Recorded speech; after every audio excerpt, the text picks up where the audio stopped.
फरवरी 1572 उदय सिंह की हुई मौत। गोगुंदा के अंदर उदय सिंह का दाह संस्कार चल रहा था। उदय सिंह के ऊपर ज्यादा प्रभाव था पटियानी रानी का, और पटवानी रानी का पुत्र था जगमान।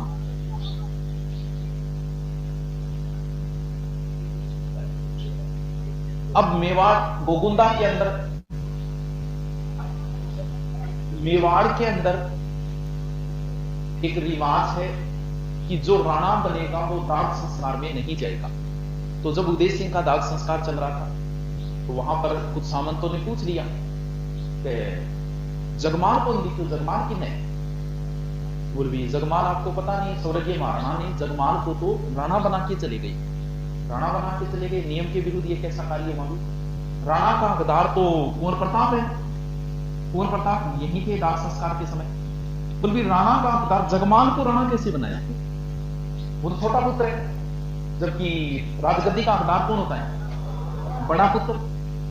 अगर कुंवर प्रताप को अयोग्य समझे कि राजगद्दी के अयोग्य नहीं है, तो किस कारण से अयोग्य नहीं है ये बताओ। तो कुंवर प्रताप को छोड़ के जगमान को कैसे बनाया। सारे सरदार इकट्ठा हुए, इकट्ठा होकर करसनदास सुलावत के पास गए, यहीं पर। ये कौन है, ये है चूड़ावा वंशज, और चूड़ावतों की सहमति से ही मेवाड़ में राणा बन रहा था। तो सभी ने कहा कि देखो चूड़ावत जी, अकबर जी से शक्तिशाली दुश्मन को सिर गोपर है, अठ घर की राड़ और शुरू कर दी, तो अब तो थारे हाथ में, और थे ही निर्णय करो क्या करना है। तो करसनदास चूड़ावत ने यही गोगुंदा में तलवार बांध के महाराणा प्रताप का कर दिया राज्याभिषेक। सारे सरदार इकट्ठा हुए, इकट्ठा होकर कुंभलगढ़ गए। उसी दिन की बात है, ये 28 फरवरी को सभी इकट्ठा होकर कुंभलगढ़ गए। महाराणा प्रताप बाहर रुक गए, अंदर सरदार गए। जगमान राजगद्दी पे बैठा था, उसका हाथ पकड़ के उठाया, बोले यहाँ पर महाराणा बैठेंगे, महाराणा के परिवार वाले सामने बैठेंगे, आप सामने बैठो। जगमान विरोध कर नहीं सकता था क्योंकि सारे के सारे सामंत कुंवर प्रताप की ओर थे, महाराणा प्रताप की ओर थे। तो जगमान नाराज होकर चला गया अकबर के पास। अकबर ने इसे जागीर दी कि जहाजपुर भीलवाड़ा में पड़ता है, ये प्रश्न पूछा नहीं जा सकता है, और बाद में सिरोही साइड की जागीर दी, वहां पर अपने सारे से लड़ते में 1583 में जगमान मारा गया।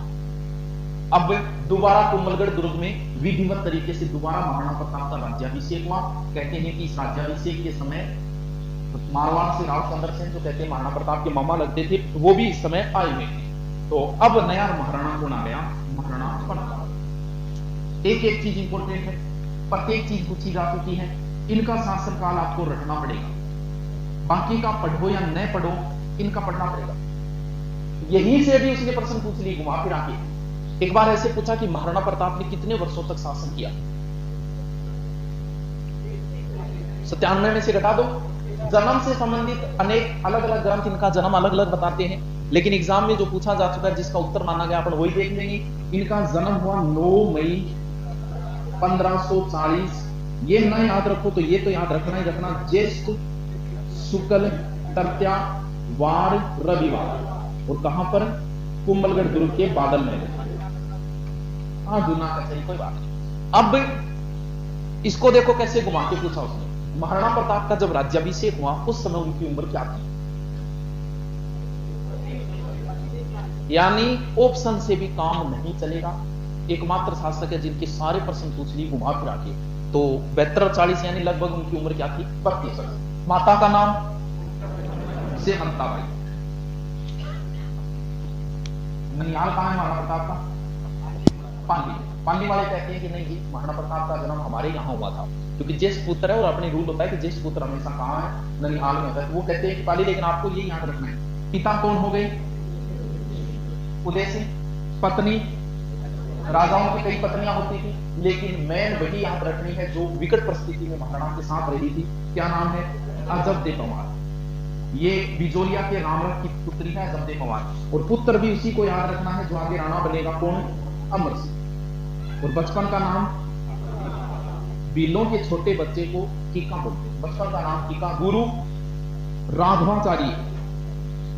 और वैसे अगर बात करें तो महाराणा प्रताप की शस्त्र विद्या की शिक्षा किसने दी थी, जयमल राठौड़ ने। चलो ये तो नॉर्मल बातें जो सबको पता है। अब हम आते हैं मेन टॉपिक के ऊपर। अब महाराणा बने हैं, कुंभलगढ़ दुर्ग में उनका विधिवत राज्याभिषेक हो गया। उधर अकबर को भी टेंशन हो गई क्योंकि राव चंद्रसेन आया हुआ है, तो दोनों कहीं एक गुट में न हो जाए। तो यहां पर अकबर ने अपनी चौकियां मजबूत कर दी ताकि चंद्रसेन और महाराणा ज्यादा मुलाकात न कर सके। अब जब वो राणा बने हैं तो सबसे पहले तो हम ये देखते हैं कि राणा बने हैं तब उनको क्या मिला है विरासत के रूप में। अकबर से दुश्मनी तो विरासत के रूप में मिली, वो तो शुरू से ही चली आ रही है, इन्होंने नहीं पाई इस दुश्मनी, वो तो शुरू से ही चल रही है उदय सिंह के समय। जब इनका राज्याभिषेक हुआ है उस समय इनके पास कितना तो मेवाड़ है, ये तो देखिए पूरा मेवाड़ तो इतना है, इसमें से इनके पास कितना है जब इनका राज्याभिषेक हुआ। चित्तौड़ दुर्ग तो पहले से ही जा चुका है भाई, ये दुर्ग तो 1568 में अधिकार हो गया किसका, इसका मतलब चित्तौड़ तो नहीं है। तो अरे ठीक है मोबाइल नहीं तो कर ले, इधर वाली तो साइड है ना, इधर वाला मेवाड़ मुगलों के कब्जे में और आधा जो मेवाड़ है इस साइड का वो महाराणा के अधिकार में है। दुश्मनी विरासत में मिली हुई है, मेवाड़ जो मिला है वो मेवाड़ आधा मिला है। लड़ाई तो होगी, भावी युद्ध तो होगा, ये कन्फर्म है अकबर के साथ।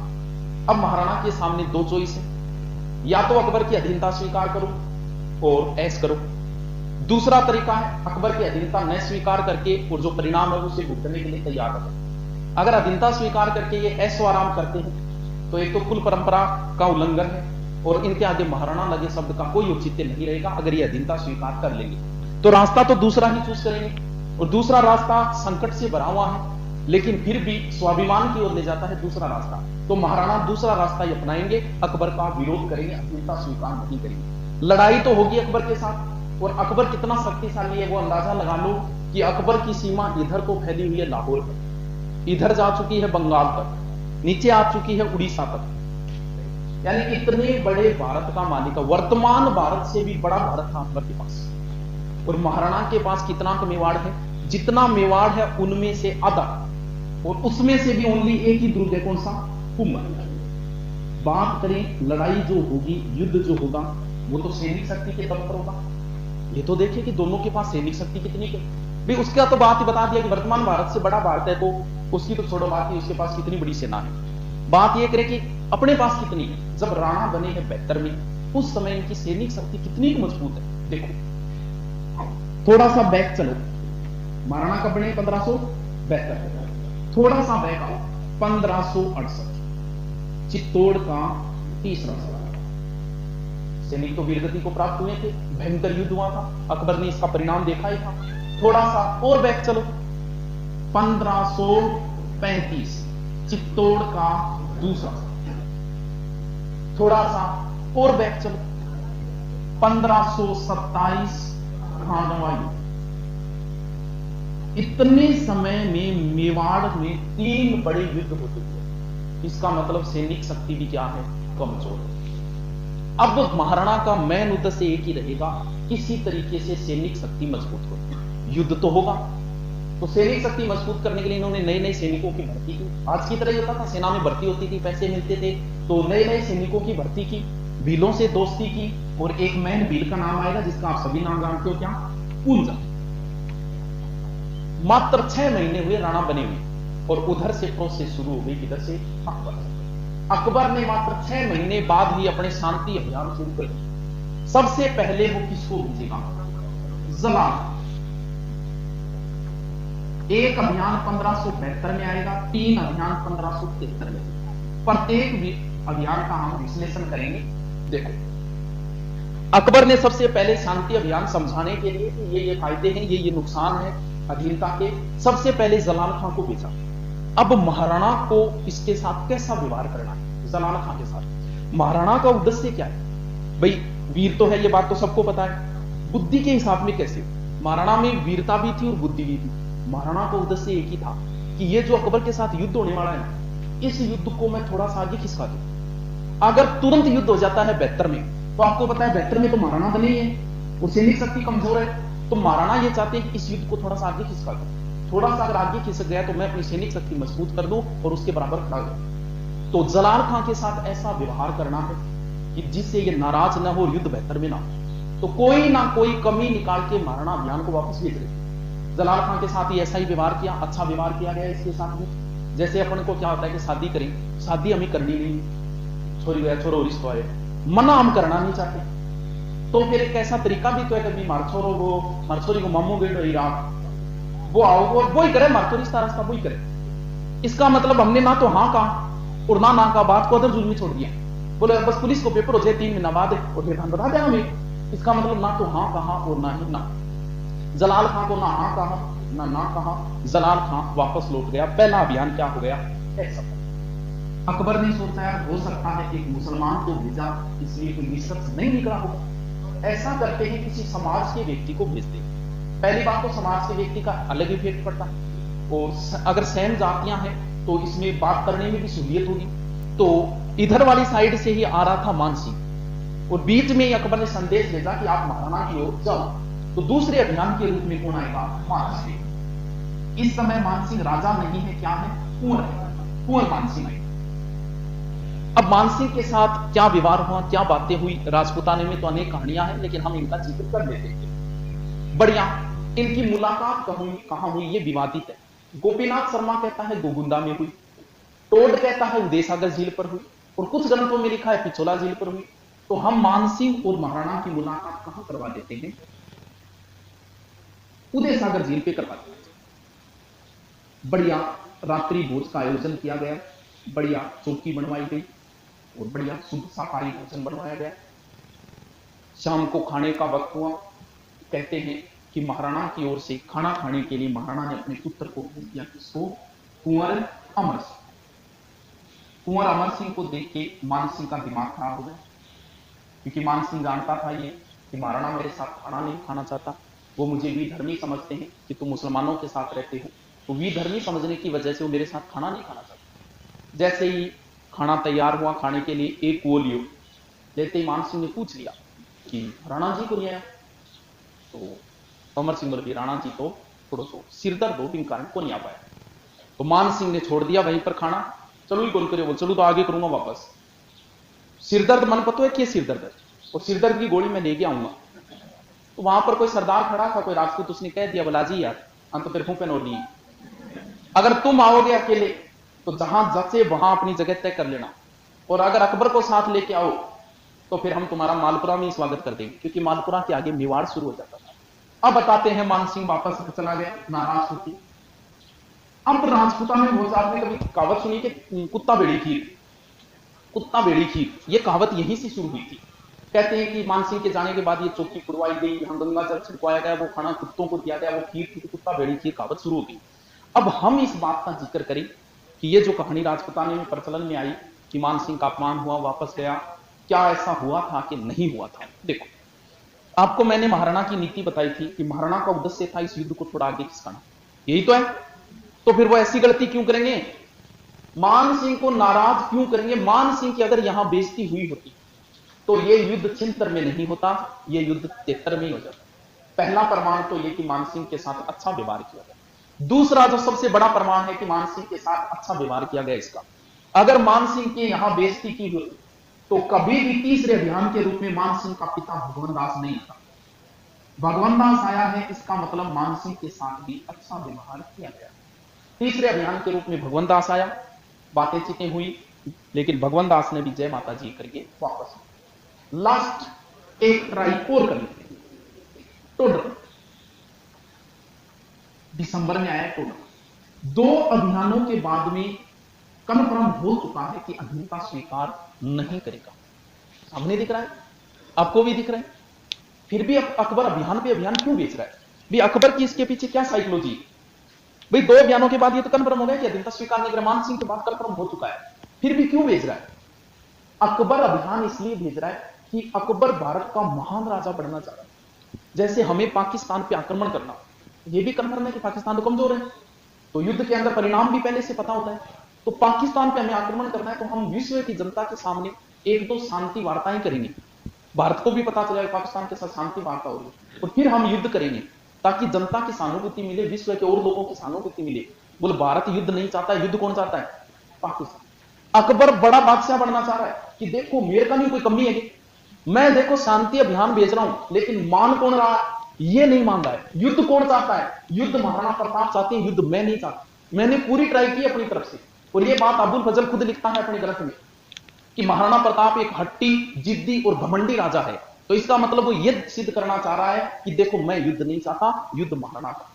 चारों अभियान हो गए असफल। इन अभियानों का एग्जाम में सबसे ज्यादा प्रश्न आता है, या तो अभियान कोई सूत्र की भी कहां जरूरत है इसमें। सबसे पहले एक मुसलमान को, फिर बेटो कोई काम बिगाड़ दे, बाप जा, लास्ट ऑर्डर में, तो एकदम कोई सूत्र की भी इसमें कहीं जरूरत नहीं है। एक अभियान 72 में, 3 73 के बाद क्या आ गया 74 में कोई प्रोसेस नहीं। 74 के बाद क्या आ गया 75 में भी दोनों तरफ से कोई प्रोसेस नहीं। अब इतिहासकार तो ये कहते हैं कि अकबर ने 2 साल का टाइम और दिया महाराणा को सोच विचार करने का, लेकिन ऐसा नहीं है। अकबर की मजबूरी थी 2 साल और देना। क्यों? क्योंकि 1574 में अकबर बंगाल बिहार अभियानों में उलझा हुआ था और 1575 में अकबर चंद्रसेन के विरुद्ध उलझा हुआ था। 1576 में अकबर फ्री हुआ है और फ्री होकर अब ध्यान दिया है उसने किसकी तरफ, मेवाड़ की ओर। ठीक, उस समय अकबर की राजधानी थी फतेहपुर सीकरी। अकबर ने फतेहपुर सीकरी को राजधानी बनाई थी कब 1581, और 1585 में अकबर ने राजधानी बना ली थी किसको, लाहौर। 1585 महाराणा प्रताप के टोटल जीवन को, शासनकाल जो 25 वर्ष किया, उस शासनकाल को आप 2 पार्टों में बांट सकते हैं। पहला पार्ट जो है वो तो है उनके राणा बनने के बाद 1572 से 85 में राजधानी लाहौर होगी। दूसरा पार्ट है 85 से उनकी मृत्यु तक 97। 2 पार्टों में कैसे बन गया? इस पार्ट के बीच में तो ताउम्र ये युद्धों में उलझे रहे, युद्ध होंगे। 85 के बाद इनका स्वर्ण काल माना जाता है। 85 के बाद महाराणा के जीवन में ना तो अकबर की तरफ से कोई अभियान आया और ना ही कोई युद्ध हुआ। क्यों? क्योंकि अकबर ने इधर ध्यान देना बंद कर दिया था। अकबर ने राजधानी 85 में लाहौर बना दिया। तो जितना भी कार्य होगा वो 72 से 85 के बीच होगा। फतेहपुर सीकरी से अकबर बड़े दल बल के साथ रवाना हुआ और सीधा पहुंच गया कहां, अजमेर। अजमेर में एक दुर्ग है मेज। 15-20 दिन तक यही वार्ताएं चलती रही, कोई निर्णय नहीं हुआ है। तैयारियां हो रही है कि आगे जो होगा भावी युद्ध होगा, उस युद्ध में किसको राणा बनाए, किसको सेनापति बनाए। लंबी वार्ताएं चली और लास्ट में अकबर ने अपना निर्णय सुना दिया कि महाराणा के विरुद्ध जो सेना जा रही है उस सेना का मुख्य सेनापति बनेगा मान सिंह और दूसरा मुख्य सेनापति बनेगा असफ खान। जैसे ही मान सिंह के सेनापति बनने की घोषणा हुई, घोषणा होते ही अकबर का इसका बहुत विरोध हुआ। मुख्य सेनापतियों ने विरोध किया, बोले एक राजपूत के खिलाफ एक राजपूत को सेनापति मत बना, कहीं पक्षपात हो सकता है। नब्बी खां था वो तो आया ही नहीं था, बोले इस मुस्लिम सेना का अगर एक सेनापति हिंदू बनेगा तो मैं नहीं जाऊंगा। अब हम देखते हैं कि इतना विरोध होने के बाद भी अकबर ने सेनापति नहीं बदला और इसके दिमाग में पहले से ही चल रहा था कि सेनापति मान सिंह को बनाऊंगा, तभी तो उसने फतेहपुर सीकरी में घोषणा नहीं की, अजमेर में आके घोषणा की कि सेना का मुख्य सेनापति मान सिंह बनेगा। तो मान सिंह में ऐसा क्या देखा अकबर ने कि इसको सेनापति बनाया? उम्र देखें तो मान सिंह का जन्म है 1550 में और महाराणा प्रताप का 1542, तो ज्यादा डिफरेंस तो नहीं है। हाँ 1540, तो 10 साल का डिफरेंस है। तो फिर ऐसा क्या देखा मान सिंह ने कि इसको सेनापति बनाया? देखो इसके पीछे, सेनापति बनाने के पीछे कई रीजन है। एक तीर से कई शिकार कर रहा है यहां अकबर। पहला उद्देश्य तो यह है, अकबर की सेना में भी तो राजपूत थे, सैनिक है वो तो कहीं भर्ती होंगे। अकबर की सेना में भी बहुत सारे राजपूत थे और मेवाड़ के अधीन, राजस्थान की ऐसी कोई रियासत ही नहीं रही जो कभी मेवाड़ के अधीन ना हो। महाराणा कुंभा ने मंडोर पर अधिकार किया था। खानवा युद्ध में कौन गया था? आमेर से। पृथ्वीराज कछवाहा वो एक सामंत की हैसियत से गया था, ना कि स्वतंत्र राजा के रूप में। तो आमेर भी रह चुकी है कभी मेवाड़ के अधीन। तो प्रत्येक राजपूत का एक आदर का भाव है मेवाड़ रियासत के प्रति। महाराणा के खिलाफ लड़ते हुए उन्हें शंका हो रही है, इस शंका को दूर करने के लिए उसने मुख्य सेनापति किसको बना दिया? मान सिंह। एक कारण तो ये सेनापति बनाने के लिए, कहीं ना कहीं मान सिंह के मन में वो टीस तो है। कौन सी? अधीनता स्वीकार नहीं की, कहना तो नहीं माना, कहीं ना कहीं वो टीस भी है। इस वजह से भी मान सिंह को सेनापति बनाया है अकबर। तीसरा कारण, जब सेनाएं आपस में युद्ध करना शुरू हो, मुगल पीछे हट जाएंगे और लास्ट में मान सिंह के सैनिक बचेंगे और इधर महाराणा। एक तरीके से राजपूतों को ही राजपूतों से आपस में लड़ा दिया, किसको सेनापति बना के? मान सिंह को। यह नीति भी अकबर की यहां से जो भी हो। और फिर पहला ही ऐसा मामला आया है कि जब किसी हिंदू को इतने बड़े अभियान का सेनापति बनाया है अकबर।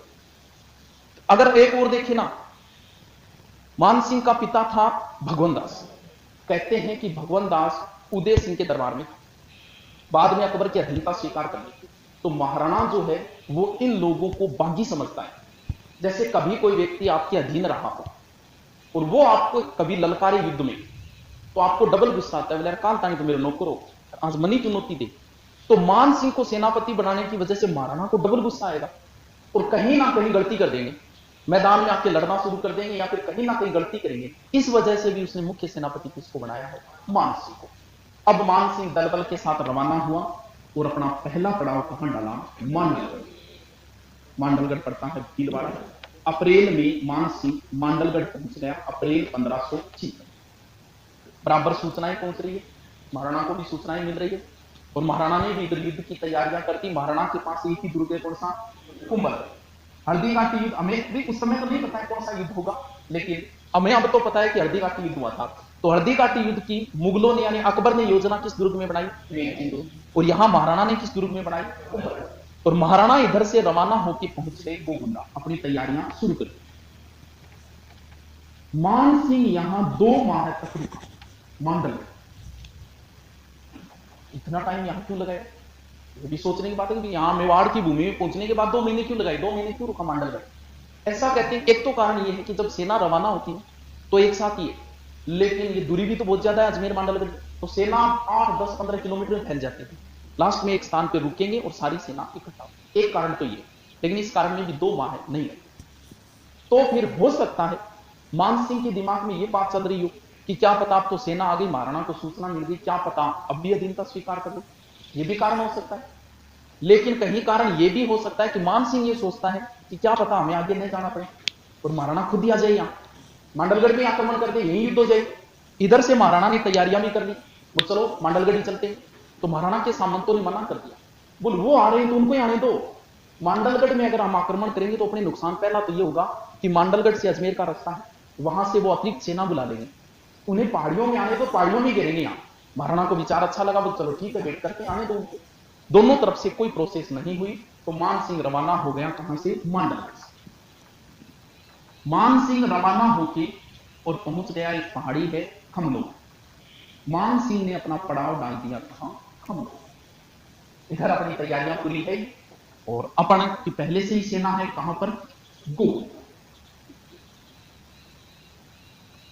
दोनों के बीच में एक छोटी सी तंग पहाड़ी है, ज्यादा बड़ी नहीं ज्यादा चौड़ी भी नहीं है, वो तंग पहाड़ी सी है बीच में और वो पीले रंग की। पीले रंग की होने बच्चों की बोले हल्दी। पहले तो युद्ध की व्यू रचना देखते हैं, दोनों सेनाएं किस तरीके से व्यवस्थित की गई है वो देखते हैं, युद्ध में कैसे व्यवस्था की जाती है। राजा बीच में रहेगा, यानी महाराणा प्रताप बीच में है, अपने घोड़े के ऊपर चेतक। चेतक चेतक एक ही बात है। और भामाशाह भी साथ में यहीं पर है, उसका भाई ताराचंद भी। और इधर बीच में कौन आ जाएगा? मानसिंह। हाथी मर्दाना। मानसिंह जो बैठा है वो हाथी के ऊपर बैठा है, मर्दाना हाथी के ऊपर। राजा के आगे एक सेना रहती है और उस सेना को बोला जाता है हरावल सेना। हरावल इधर भी कहां रहेगी? इधर भी रहेगी हरावल। फिर राजा के इस साइड में एक सेना रहती है, ये दाई कौन सी साइड हो गई? बाई। और इधर भी एक सेना रहती है, इधर भी एक सेना रहेगी, इधर भी एक सेना रहेगी। इन सब में जो इंपोर्टेंट सेना होती है वो होती है हरावल सेना। और हरावल सेना में लगना बड़ा ही गौरव का विषय होता है। यानी ये तो ऐसे बोलते थे महाराजा जी की हरावल सेना, और हरावल सेना में हमेशा ही चुड़ावत रहते थे। मेवाड़ में हरावल सेना में गौरव जो प्राप्त है वो चुड़ावतों को प्राप्त है। अमर सिंह के समय सत्तावत भी मजबूत हो गए और चुड़ावत और सत्तावत आपस में लड़ने लग गए थे। किसके लिए? कि हरावल सेना में सत्तावत बोले जी हम रहेंगे, हमेशा चुड़ावत रहते आए हम रहेंगे। तो अमर सिंह की समस्या आ गई कि निर्णय क्या करें, किसको रखें हरावल सेना में। तब अमर सिंह ने एक दुर्ग है ऊंटाला का किला, इस पर जहांगीर का अधिकार था। बोले इस ऊंटाला किले को जो पहले जीतेगा, पहले इस दुर्ग में जो प्रवेश करेगा हरावल सेना में वही रहेगा। तो सत्तावतों ने आगे से आक्रमण किया बल्लू सत्तावत के नेतृत्व, और चुड़ावतों ने पीछे से किया दुर्ग के। तो दुर्ग के आगे जो है ना वो गेट है, गेट का आगे किला ना गिरी और हाथी का दांत आपको नहीं। बोले वो गेट तो टूटे कोई कोई, तो फिर एक काम करो एक आदमी आगे खड़े हो जाओ किला में। तो बल्लू सत्तावत खुद आगे खड़ा हो गया। अब इधर से दरवाजा टूटने लगा, चुड़ावतों को लगा कि वो पहले प्रवेश करेंगे। कहते हैं कि एक चुड़ावत ने अपनी गर्दन काट के अंदर खड़ी, बोल पहले हमने प्रवेश किया है। और बाद में हरावल सेना में रहने का गौरव किनको मिला? चुड़ावतों को। अमर सिंह ने दोनों को अच्छा इनाम दिया, लेकिन हरावल सेना में कौन रहे? चुड़ावत। तो हरावल सेना में रहना एक गौरव का विषय था।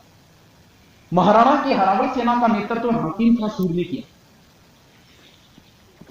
और करसनदास चुड़ावत तो रहेंगे हरावल सेना में, और करसनदास चुड़ावत भी किसमें है?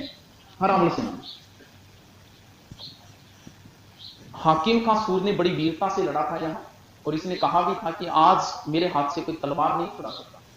ये जब वीरगति को प्राप्त हुआ, कहते हैं कि महाराणा ने इसके हाथ से तलवार छुड़वानी थी तो वो निकली नहीं थी, तो तलवार सहित इसको दफना दिया गया था। इसका मकबरा कहां है? खमनोर के अंदर। हरावल सेना इंपॉर्टेंट क्यों होती है? क्योंकि जब आक्रमण होगा ना, मान सिंह की हरावल सेना का नेतृत्व किया था सैयद खां, आसफ खां, जगन्नाथ कछवार। जब युद्ध की शुरुआत होगी तो ये जो बायां है वो दाएं पे आक्रमण करेगा, ये दायां बाएं पे करेगा, और हरावल सेना पे आक्रमण करेगी। अगर हरावल सेना कमजोर है तो पांव तो पहले ही उड़ जाएंगे। इसीलिए हरावल सेना सबसे इंपॉर्टेंट सेना। राजा के पीछे भी एक सेना रहती है, उस सेना को बोला जाता है चंद्रावत। यानी हरावल का अपोजिट क्या होता है? चंद्रावत। चंद्रावत सेना का नेतृत्व उस भील ने किया था, पुंजा। पुंजा ऐसा भील है जिसे महाराणा ने राणा लगाने की इजाजत। मेवाड़ के सिक्कों में एक तरफ महाराणा का चित्र है, दूसरी तरफ पुंजा का। तो राणा पुंजा ये भील सेना का नेतृत्व कर रहा है पहाड़ियों में, और इसने भी बहुत परेशान किया था मुगलों को। उधर मानसिंह की चंद्रावल सेना का नेतृत्व कर रहा है मेहतर खां, माधो सिंह। इसको तो जरूरी नहीं है, लेकिन मेहतर खां नाम आपको याद रखना जरूरी है। इधर महाराणा के इस साइड की जो सेना है यहां की, उसका नेतृत्व कर रहा है जाला बीता, मान सिंह सोनगढ़ा।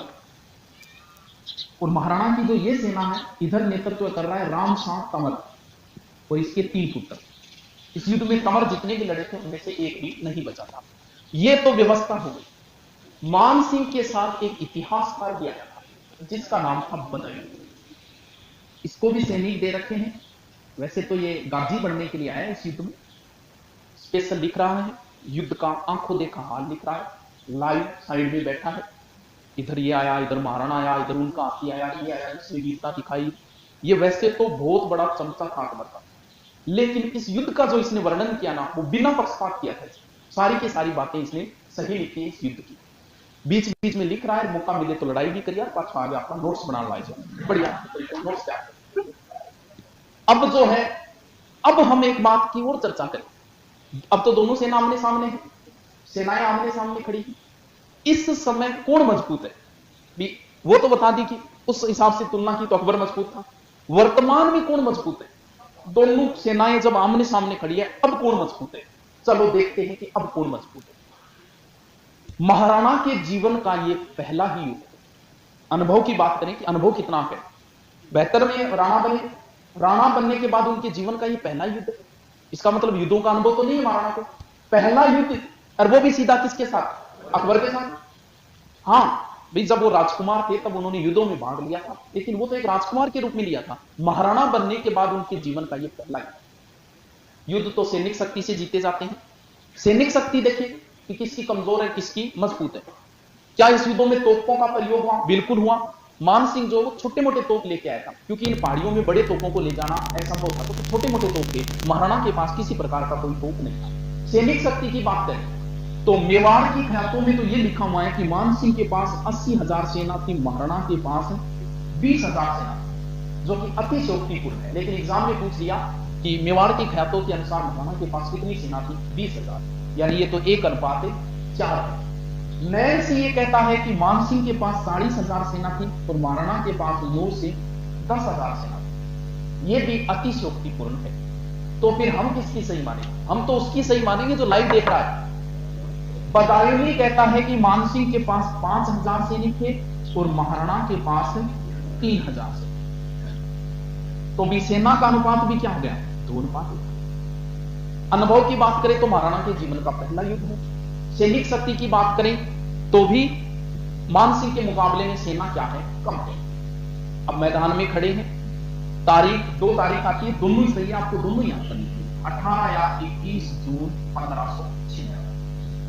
युद्ध सुबह 8 बजे शुरू होगा और 5 से 6 घंटे युद्ध चलेगा, यानी लगभग 6 घंटे युद्ध चलेगा।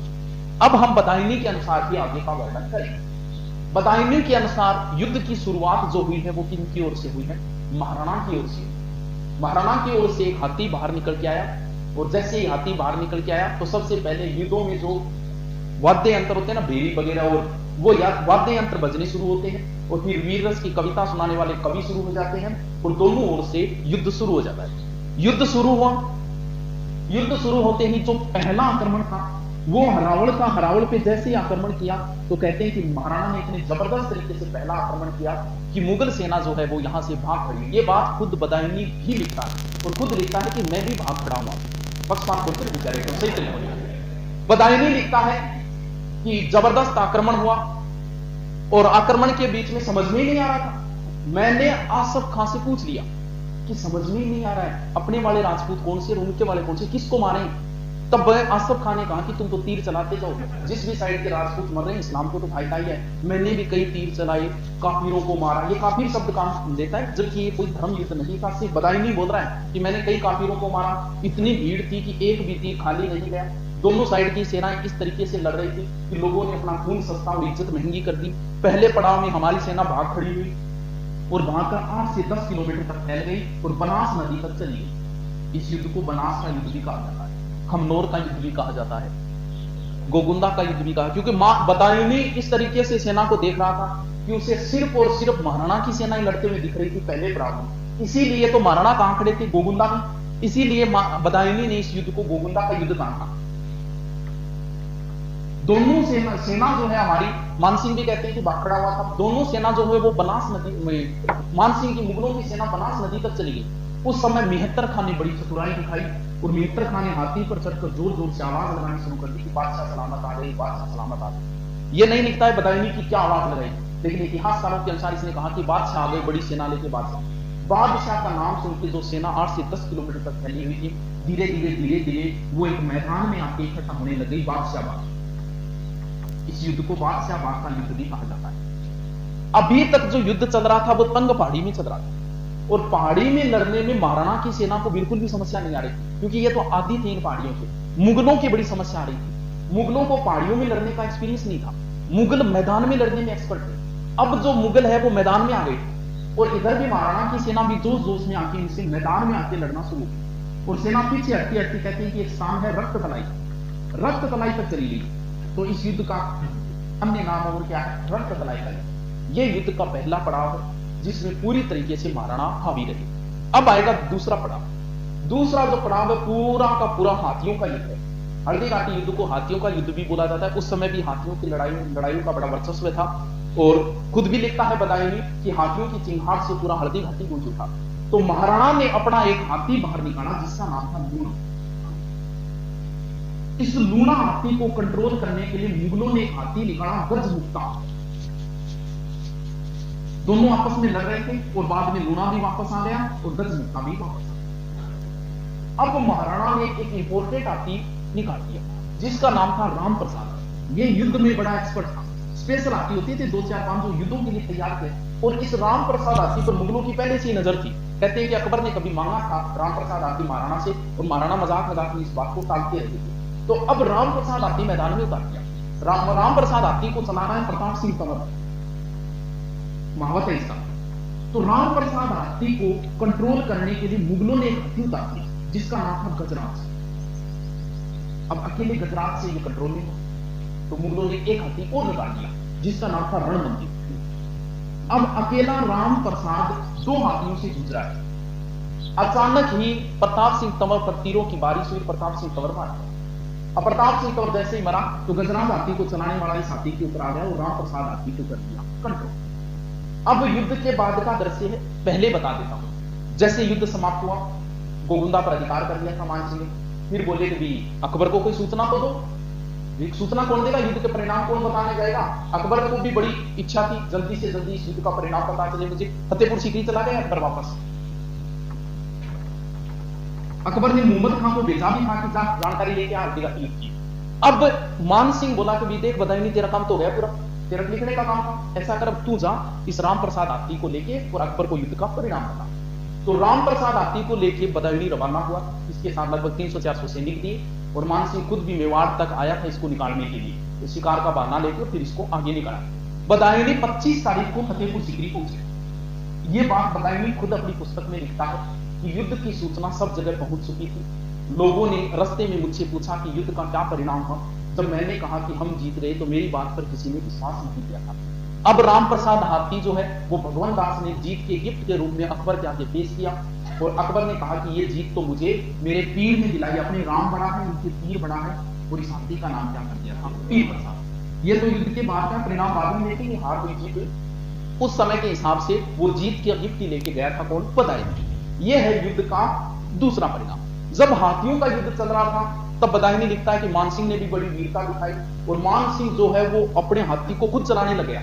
यानी महावत को तो कह दिया कि पीछे बैठ और मैं ड्राइव करूंगा, तो महावत की जगह मानसिंह खुद बैठ गया और सीधे मैदान के बीच में। महाराणा की भी इच्छा थी कि मानसिंह से सीधा सामना तो किया जाए। अब जैसे ही मानसिंह महाराणा को दिखे तो महाराणा को दोनों को आमने सामने तो होना ही होना था। ऐसा कहते हैं कि एक उल्लेख आता है कि अकबर जब चित्तौड़ अभियान पे आया था ना, उस समय अकबर की कोई संतान नहीं थी। सलीम का जन्म 1569 में हुआ था। तो अकबर बेचारे ने पीर फकीरा में ढूंढो। तो जब चित्तौड़ अभियान पे आया था तब किसी साधु के पास गया था, बताया कि बड़ा चमत्कारी पूछन गए मेरे टबटी पर कद वापरे। तो अकबर जब उसके पास गए तो साधु ने बताया कि मैं चित्तौड़ अभियान पे चित्तौड़ जीतने के लिए आया हूं। तो साधु बोला कि चित्तौड़ तो तू नहीं जीत पाएगा। बोले चित्तौड़ को, वैसे चित्तौड़ को तो तू फतेह हासिल कर लेगा लेकिन तुम महाराणा पर कभी विजय हासिल नहीं कर पाएगा। महाराणा प्रताप उस समय वो कुंवर थे लेकिन चर्चा उन्हीं की ज्यादा होती थी। बोल कुंवर प्रताप पे विजय हासिल नहीं कर पाएगा और तेरे को इतनी हिदायत मैं देता हूं कि तू कभी भी महाराणा के सामने आमने सामने की लड़ाई में मत आ जाना। तो अकबर हमेशा ही बचता रहा था आमने सामने की लड़ाई से। अगर तू जिस दिन आमने सामने की लड़ाई में आ गया उसी दिन तू मारा जाएगा। महाराणा क्या हो भी सकता है, क्यों? क्योंकि इस युद्ध भूमि में जब महाराणा मानसिंह तक पहुंच सकते हैं तो फिर अकबर तक भी पहुंच सकते थे। अगर अकबर तक पहुंच जाते तो किसी भी स्थिति में अकबर को नहीं छोड़ते। अब महाराणा के जो घोड़ा है एक्सपर्ट घोड़े थे, युद्धों के लिए तैयार होते थे। ये घोड़े काठियावाड़ी नस्ल के युद्धों में तैयार होते थे और जैसे ही घोड़े के पैर मारा घोड़ा समझ गया कि जाना कहां है, सीधा आया। बदायूं इस बात का बिल्कुल भी जिक्र नहीं करता। अबुल फजल करता है, बदायूं प्रत्यक्ष दृष्टा होकर इस बात का वर्णन नहीं कर रहा है। तो जैसे ही घोड़ा पहुंचा कहते हैं कि महाराणा ने चारों हाथी के चक्कर लगाया और मानसिंह अपनी वीरता दिखाओ प्रताप आ गए। अब घोड़े ने पैर लगाए ऊपर और उसके ऊपर महाराणा सीधे खड़े हुए और भाले से वार किया मानसिंह के ऊपर। हाथिया ने मुद्दा बना होता साइड में बड़ा बड़ा लोगा मच गया। मानसिंह उस ओहदे में कूद गए और वो भाला उनके कवच में लगा। महाराणा ने समझा कि काम तो हो गया और घोड़े ने भी ये समझा कि काम हो गया। अब घोड़े ने अपने पैर वापस हटाने शुरू कर दिए। हाथिया में सुंदा लगा बड़ा बड़ा खंजर बंदे डालता तो इन्हें भी सूंद घुमाते ही चेतक की पिछली टांग तरस। चेतक घायल तो हो चुका है लेकिन अब भी वो मैदान में खड़ा है और मालिक को भी एहसास नहीं होने दिया। ये सीन दूर खड़ा देख रहा था जहां भी था। ये बीच में आया और जबरदस्ती महाराणा का मुकुट ले लिया और जिद की कि आप यहां से निकलो, आप चारों ओर से गिर चुके हो और अगर आप बचोगे तो मेवाड़ बचेगा। तो महाराणा को चेतक घोड़ा घायल अवस्था में लगभग 2 मील तक लेके आया और बीच में इस तरीके का कोई दर्रा आता है तो पहाड़ी है, बीच में गए कम। अब ये तो युद्धों में एक्सपर्ट घोड़े हर चीज को समझते हैं। अब इस घोड़े को भी पता है कि हो सकता है मुगल पीछा कर रहे हैं। अगर कोई पीछा भी कर रहा है तो अगर मैंने ये गैप पार कर दिया ना तो मेरा स्वामी हमेशा हमेशा के लिए सुरक्षित है। उसने अपनी लास्ट ताकत लगाई और आगे जाके जहां गिरा वो स्थान है बलीचा और यहीं पर चेतक की हो गई मृत्यु। महाराणा ने यहां पर चेतक का स्मारक के रूप में चबूतरा वगैरह बनवाया था। अब यहां पर एक इधर वाले जिक्र बाद में करेंगे। यहां पर एक कहानी आती है जो राजपूताना में बड़ी प्रचलित है कि 2 मुगलों ने पीछा किया। तब कहते हैं कि शक्ति सिंह गया, शक्ति सिंह का भातृ प्रेम जागा, शक्ति सिंह गया, मिलन हुआ और अपना घोड़ा दिया। ये कहानी इतिहासकार कम मानते हैं इस बात को। क्यों नहीं मानते? कि मैंने एक बात बताई थी कि अकबर के आक्रमण की सूचना किसने दी थी? उदय सिंह को। तो शक्ति सिंह तो उस समय ही आ गया था अकबर को छोड़ के। तो इतिहासकार गोपीनाथ भी यही मानते हैं कि शक्ति सिंह चित्तौड़ के तीसरे साके में वीर गति को प्राप्त हो गए थे और इस कहानी को एक तरीके से दंत कहानी से जो प्रचलन में आ गई। चलो जो भी हो कि कहां तक सत्य है लेकिन प्रचलन में ज्यादा ये शक्ति सिंह वाली कहानी ठीक है। गुरु जी, मुगलों ने वो मुकुट देखा झाला पिता के और समझा कि ये एक साथ सैकड़ों तलवारें आई और झाला पिता यहीं पर वीर गति को प्राप्त। अब यहां से तुरंत इस युद्ध के तुरंत बाद मानसिंह को सूचना मिली कि महाराणा तो गोगुंदा गई, क्योंकि इन्हें सूचना मिली कि महाराणा तो बच गए। तो मानसिंह ने उसी दिन गोगुंदा पर अधिकार कर दिया। 23 तारीख को दिया वैसे गोगुंदा पर अधिकार। महाराणा पहुंचे कोल्यार गांव, तुरंत युद्ध के बाद कोल्यार गांव पहुंचे और यहां पर जितने भी घायल सैनिक हुए उन सबका क्या किया, उपचार। फिर आए थे गोविंदा मान सिंह को सूचना बातें मिली और इसके बाद थोड़े से समय के लिए महाराणा ने अस्थायी राजधानी बनाई थी आमरगढ़। और वैसे अभी प्रश्न भी पूछा था कि हल्दी घाटी के बाद महाराणा ने आगे के युद्धों का संचालन कहां से किया, तो कुंभलगढ़ युद्ध होगा, क्योंकि कुंभलगढ़ अभी तक उनके पास ही तो है। अस्थायी राजधानी बनाई आमरगढ़ युद्ध के बाद, लेकिन राजधानी क्या रहेगी, कुंभलगढ़ ही रहेगी। अब गोकुंदा में आई, आते ही सूचना मिली कि महाराणा तो बच गए, अपन कोई दूसरे ने मत। तो मुगलों में एक भय व्याप्त हो गया, क्योंकि पहाड़ियां ही पहाड़ियां दूसरे का देश है। वो महाराणा छुपे हुए और इन पहाड़ियों में से रात को आक्रमण करेंगे।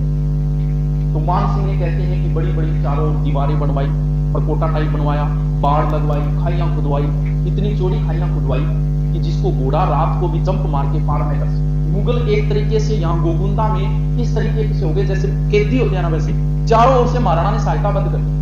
और इस युद्ध से पहले महाराणा ने घोषणा कर दी थी कि कोई भी फसल वगैरह नहीं उगाएगा, सारी की सारी फसलें पहले उजाड़ दी थी ताकि मुगलों को खाने पीने को कुछ ना मिले। और जहां से सहायता मिल रही थी वो दर्रे सारे बंद कर दी। मुगलों की यहाँ इतनी हालत खराब हुई कि आम खा के टाइम पास करना पड़ा, या फिर अपने साथ जो भी घोड़े गधे पशु थे उन पशुओं को मार के मांस खाना पड़ा। तो आम खाने से यहाँ मुगल बीमार भी हो गए थे गोकुंदा के। अब हम बात करते हैं युद्ध के परिणाम का। आगे का संचालन बाद में करेंगे, पहले थोड़ा सा परिणाम लिखें। दोनों साइड के लोग अपनी जीत मानते हैं। अकबर तो अपनी जीत मान के खुशी मना रहा है और महाराणा अपनी जीत मान के खुशी, दोनों ही अपनी अपनी जीत मानते हैं इस युद्ध के अंदर। इतिहासकार, क्योंकि हार तो हम कह नहीं सकते, राजा की हार कब मानी जाती है, जब राजा पकड़ा जाए, राजा मारा जाए या राजा ने अधीनता स्वीकार कर। इन दोनों तीनों कामों में से कोई काम नहीं हुआ तो हम हार भी नहीं कह सकते। तो गोपीनाथ शर्मा ये कहता है कि ये युद्ध क्या है, अनिर्णित युद्ध है। लेकिन नवीन शोध और नई एनसीईआरटी में इसमें महाराणा प्रताप की क्या बता दी है, जीत बता दी। तो ये प्रश्न कई बार पूछा जा चुका है, लेकिन वर्तमान में अगर देखेंगे तो इसमें क्या करना पड़ेगा, अपने को जीत ही करना पड़ेगा। अब हम युद्ध के अंदर थोड़ी सी बात देखें। महाराणा ने अपने आप को युद्ध भूमि से बाहर निकाल लिया, अपने आप को बचा लिया युद्ध में। अगर मान लो कि महाराणा युद्ध भूमि में बाहर नहीं निकलते और यहां पर वीरगति को प्राप्त होते तो क्या परिणाम आता, आगे का क्या परिणाम होता? आगे का परिणाम यह होता, महाराणा को इतिहास में जो सम्मान मिला है ना, वो इस युद्ध की वजह से नहीं, इस युद्ध के बाद जो संघर्ष किया उसके लिए है। अगर ये युद्ध तो एक टर्निंग पॉइंट है, इसके बाद इन्होंने अपना तरीका बदल दिया। एक बात उनके समझ में आ गई कि मैं अकबर जैसे शक्तिशाली दुश्मन को आमने सामने की लड़ाई में नहीं जीत सकता, और जब आमने सामने की लड़ाई में नहीं जीत सकते तो आपको दूसरा रास्ता अपनाना पड़ेगा, वो है छापामार युद्ध पद्धति। तो आगे के महाराणा जितने भी युद्ध करेंगे वो छापामार। अगर यहां पर युद्ध भूमि में वीरगति को प्राप्त होते तो महाराणा को वो सम्मान कभी नहीं मिलता, जैसे सांगा को नहीं मिला तो महाराणा को वो सम्मान कभी नहीं मिलता जो वर्तमान में है। तो अब और अगर यहां वीरगति को प्राप्त हो जाते ना तो उसी समय अकबर का अधिकार हो जाता पूरे मेवाड़ के ऊपर। अपने आप को बचा के उन्होंने पूरे मेवाड़ को ही बचा दिया। अब मान लो हम दूसरे परिणाम की बात करें, मान लो कि यहां पर मान सिंह महाराणा के हाथों अगर मारे जाते तो क्या परिणाम होता, तो क्या सही होता कि गलत होता? अगर यहां पर मान लो मान सिंह मारे जाते महाराणा के तो इसका भी बहुत गलत परिणाम निकलता। क्या निकलता? क्योंकि अकबर तो पीछे हट जाता और मेवाड़ और आमेर वाले आपस में लड़ते। भाई मान सिंह मारे गए तो ये लड़ते दोनों आपस में, तो ये भी अच्छा हुआ कि मान सिंह या महाराणा के हाथों बच गए। मान सिंह जैसे ही पहुंचा तो अकबर नाराज हो गया और कई दिनों तक तो दरबार के प्रवेश पर ही प्रतिबंध लगा दिया। अब नाराज क्यों हुआ? अब कहते हैं क्योंकि बैज का लोग मान सिंह ने सेनापति बनाने पक्ष में को नहीं है, पंख मार दिया। बोल मान सिंह ने पक्षपात करके मैदान पहले ही गए नाम भेजवा। क्या युद्ध में कहीं मान सिंह ने पक्षपात किया है क्या? भाई हम बात करें कि किया है कि नहीं किया है, किया है। कुछ परिणाम देखिए तो हो सकता है किया, देखो कहां का। वो शक्ति सिंह वाली कहानी में भी ऐसा उल्लेख आता है कि जब दो मुगल सैनिक महाराणा के पीछे हुए तब मान सिंह ने शक्ति सिंह को भेजा था। लेकिन वो बात तो मैंने बता दी कि शक्ति सिंह वाली बात तो हो सकती है कि सही हो और नहीं भी। लेकिन ये बताओ कि भी मुगलों ने महाराणा का पीछा क्यों नहीं किया?